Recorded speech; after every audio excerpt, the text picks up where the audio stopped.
part of Mezze Assorted Stories from the Middle East in under 270 words.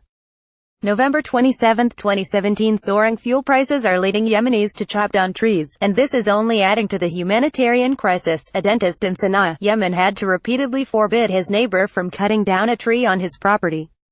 The brewing dispute wasn't about overhanging branches or a blocked view, however.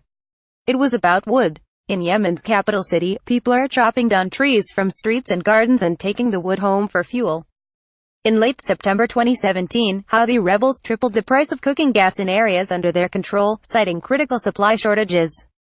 Because generous government subsidies over decades had cultivated a dependence on cheap gas for heating and cooking, the price surge hit hard, and it pushed poor Yemenis to look for cheap wood.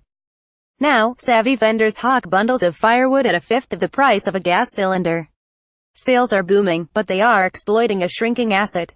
Between 2001 and 2012, NASA recorded a 78.5% reduction in Yemen's tree-covered area. That was long before the current conflict. Demand for firewood has increased sharply in the controlled territory, further accelerating the disappearance of Yemen's woodland resources. Currently, 60% of Yemenis are food insecure, and 67% lack access to clean water. Deforestation makes these problems worse. It increases soil degradation, causes the desertification of agricultural land, and leads to floods and muddied runoff.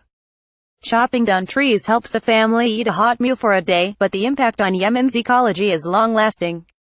The disappearance of Yemen's trees will only add to the country's growing humanitarian crisis. This article is part of the CSIS Middle East program series Mezze Assorted Stories from the Middle East. It appeared originally in the CSIS Middle East program newsletter, Middle East Notes and Comment.